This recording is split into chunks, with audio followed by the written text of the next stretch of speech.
When I walked into that boardroom, I thought it was going to be the most important pitch of my career. Months of late nights, endless data modeling, countless cups of coffee, I had poured everything into building a vision I believed could transform the company. It wasn't just a product idea, it was a roadmap for the future. I had identified a growing gap in the market, a problem no one else was solving, but everyone in the industry was feeling. I mapped out how we could pivot early, capture that need, and cement ourselves as the leader before our competitors even noticed. It wasn't just numbers on a slide, it was strategy, timing, and execution that could make or break the company's next decade. But when I finished my presentation, the room was silent. Then the CEO leaned back, smirked, and said 4 words that burned into my memory. "That's impossible. Next." The others nodded along, almost relieved to dismiss me so quickly. No one debated the data, no one asked questions, no one even bothered to consider what I had just laid out. My idea wasn't rejected because it lacked merit. It was rejected because it came from me. I remember sitting there trying to hide the sting, trying to keep my face calm while inside my chest felt like it was caving in. They didn't just shut down my idea, they shut down me. At first, I thought maybe I was overreacting. Maybe it wasn't the right time. Maybe they really just didn't see the opportunity. But the more I thought about it, the more I realized the truth, they weren't interested in listening to someone who didn't fit their definition of visionary. I wasn't one of the golden boys with the right pedigree or the loudest voice in the room. I was just the woman who worked the hardest, cleaned up everyone else's messes, and quietly made the numbers balance. They didn't see me as a strategist. They saw me as support. That day, I walked out of the boardroom with my slides still in my hand and my idea branded as impossible. But deep down, I knew better. I knew it wasn't impossible. I knew it was inevitable. And if they didn't have the vision to see it, maybe someone else would. What I didn't know in that moment was just how right I was. And how a year later, the very idea they laughed out of the room would sell to their biggest rival for $50 million. But back then, in that humiliating moment, all I had was a choice. Let their rejection bury me or let it fuel me. And I think you already know which one I chose. The rejection in that boardroom didn't come out of nowhere. It was just the latest chapter in a culture that had been telling me for years that my ideas didn't matter. From the outside, the company looked polished glass walls, glossy press releases, and a reputation for innovation. But inside, the truth was a lot messier. Innovation wasn't about creativity or data or vision. It was about who said it and whether they had the right title or last name attached to theirs. There was a clear hierarchy. The inner circle of executives, mostly men who played golf with the CEO, went on weekend fishing trips and traded stories about their Ivy League days. Then there were the rest of us, the workers, the grinders, the ones whose labor built the empire, but whose names never made it into the speeches or the headlines. I sat through meeting after meeting where one of the golden boys would repeat an idea I had raised weeks earlier, only to have it suddenly praised as genius. I watched younger, less experienced colleagues leapfrog into leadership positions because they were buddies with someone upstairs. And I learned quickly that no matter how sharp my data was, no matter how airtight my strategy, it would never land the same way coming from me. It wasn't just favoritism, it was a system designed to keep the spotlight on a select few, while the rest of us were expected to quietly make them look brilliant. The CEO himself was the embodiment of that culture. He loved bold, showy gestures, but hated anything that challenged his narrative. If you told him something he didn't want to hear, you were negative. If you warned him about risks, you were not a team player. But if one of his favorites said the exact same thing later, suddenly it was forward thinking. That's why my pitch didn't stand a chance. It wasn't that it lacked value, It was that it came from someone outside the inner circle. To him, I was just the background noise that kept the machine running, reliable, useful, but not visionary. And the irony, my impossible idea was born out of that very grind. I knew the market gaps because I spent hours knee-deep in the details, studying the numbers no one else cared about. I saw opportunities because I was close enough to the work to notice what the executives perched in their corner offices couldn't see. But in that culture, proximity to the truth didn't matter. Connections mattered. Appearances mattered. The more I gave, the more invisible I felt, and that invisibility wasn't just frustrating, it was infuriating, because I knew I wasn't just fighting for recognition. I was fighting against a system that made it almost impossible for people like me to break through. That's why the betrayal in the boardroom hit so hard. It wasn't just about one idea being dismissed. It was about years of being told in 100 different ways that my voice didn't count. And if you've ever been in a place where you worked twice as hard for half the credit, you know that kind of wound doesn't fade.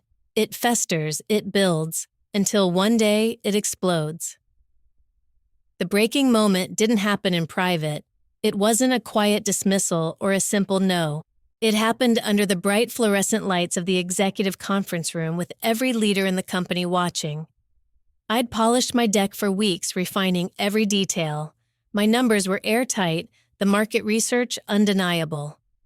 I rehearsed until I could deliver it without looking at the slides. And for a brief moment, standing at the head of that long mahogany table, I felt like I had earned the right to be there. But the moment I finished, I saw it in their faces. The smirks, the exchanged glances, the silent laughter. The CEO didn't even bother to look at my data.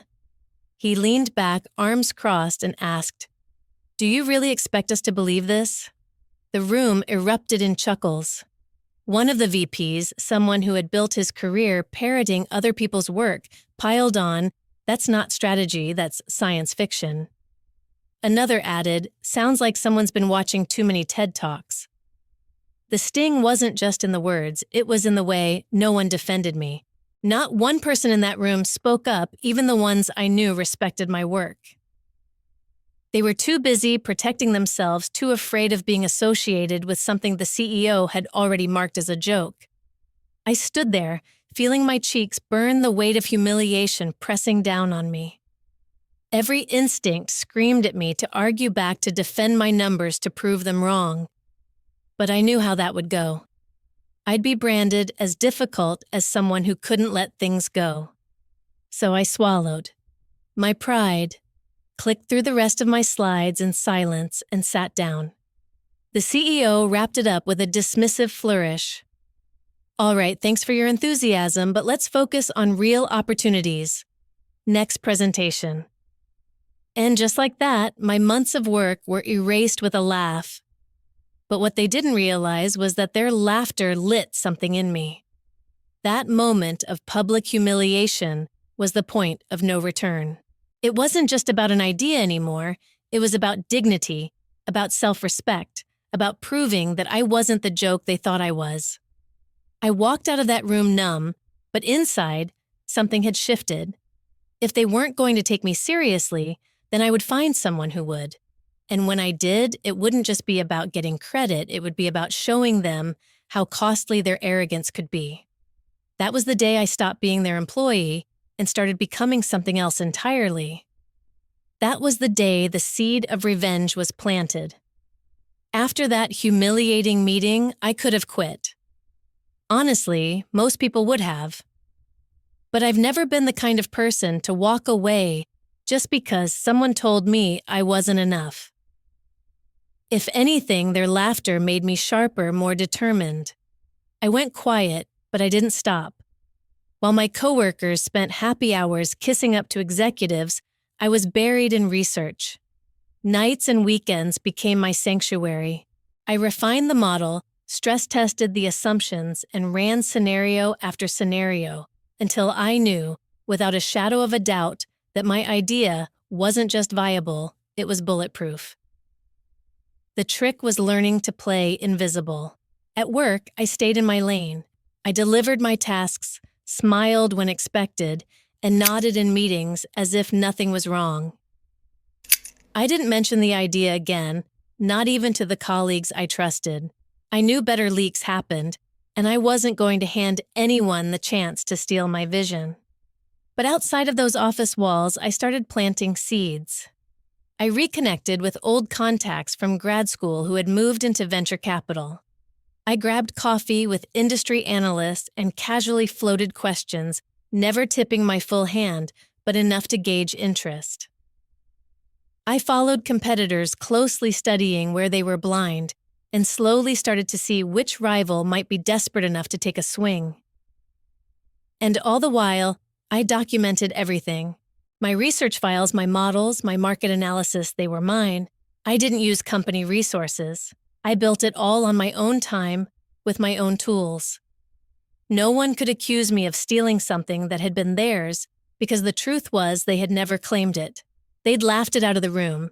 The more I worked, the clearer the path became. I realized I didn't need the approval of executives who would never see me as an equal. What I needed was leverage.